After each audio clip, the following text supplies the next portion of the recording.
এতিয়াৰে পৰা জাননী অবিহনে ভোটাৰ তালিকাৰ পৰা নাম কৰ্তন কৰিব নোৱাৰিব আপোনাৰ। ৰাজ্যিক নিৰ্বাচন আয়োগৰ ডাঙৰ তথ্য। ভোটাৰ তালিকাৰ পৰা কাৰ কাৰ নাম কৰ্তন হ'ব জনালে নিৰ্বাচন আয়োগে। আপুনিও সবিস্তাৰে চাই লওক। জাননী অবিহনে ভোটাৰ তালিকাৰ পৰা নাম কৰ্তন কৰিব নোৱাৰিব আপোনাৰ। ৰাজ্যিক নিৰ্বাচনী আয়োগে জনালে এই তথ্য। জাননী আৰু শুনানি অবিহনে কোনো লোকৰ নাম কৰ্তন কৰিব নোৱাৰিব কোনেও। ভোটাৰৰ নাম কৰ্তনৰ পূৰ্বে আগতীয়াকৈ জাননী দিয়াটো হ'ব বাধ্যতামূলক। ভোটাৰক নিজৰ মতামত আগবঢ়োৱাৰ সম্পূৰ্ণ সুযোগ দিয়া হ'ব। ভোটাৰ তালিকাৰ পৰা কাৰ কাৰ নাম কৰ্তন হ'ব জনালে নিৰ্বাচন আয়োগে। মৃত ভোটাৰৰ নাম কৰ্তন হ'ব ভোটাৰ তালিকাৰ পৰা। ভোটাৰ তালিকাত দুবাৰকৈ নাম থাকিলে কৰ্তন হ'ব ভোটাৰৰ নাম। ডুপ্লিকেট ভোটাৰৰ নাম কৰ্তন হ'ব ভোটাৰ তালিকাৰ পৰা। নাম কৰ্তন হ'লে ভোটাৰৰ নাম পুনৰ অন্তৰ্ভুক্তিৰ অধিকাৰ আছে। দাবী ওজৰ আপত্তিৰ সময়ছোৱাত প্ৰপত্ৰ 6ৰ জৰিয়তে পুনৰ নাম অন্তৰ্ভুক্ত কৰিব পাৰিব। সিদ্ধান্তত অসন্তুষ্ট হ'লে আপিল কৰাৰ অধিকাৰ আছে। আপিলৰ দুটা স্তৰ আছে। প্ৰথমটো আপিল জিলা দণ্ডাধীশৰ ওচৰত যাব লাগিব আপুনি। দ্বিতীয়টো আপিল মুখ্য নিৰ্বাচনী বিষয়াৰ ওচৰতো যাব পাৰিব আপুনি। এনেদৰে ভোটাৰ প্ৰপত্ৰ 8 ব্যৱহাৰ কৰি ঠিকনা নামৰ ভুল থাকিলে শুধৰাব পাৰিব আপুনি।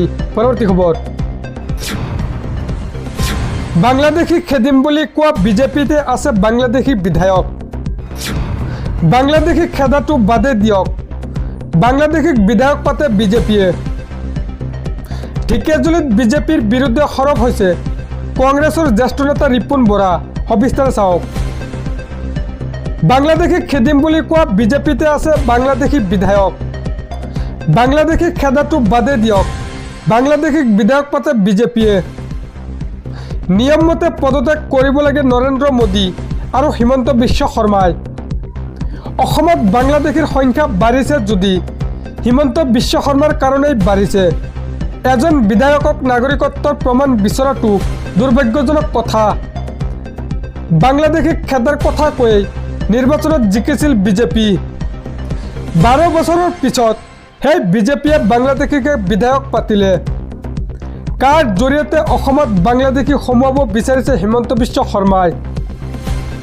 এনেদৰে ঢেকিয়াজুলিত বিজেপিৰ বিৰুদ্ধে সৰব হোৱা দেখা গ'ল কংগ্ৰেছৰ জ্যেষ্ঠ নেতা ৰিপুণ বৰাক। পৰৱৰ্তী খবৰ।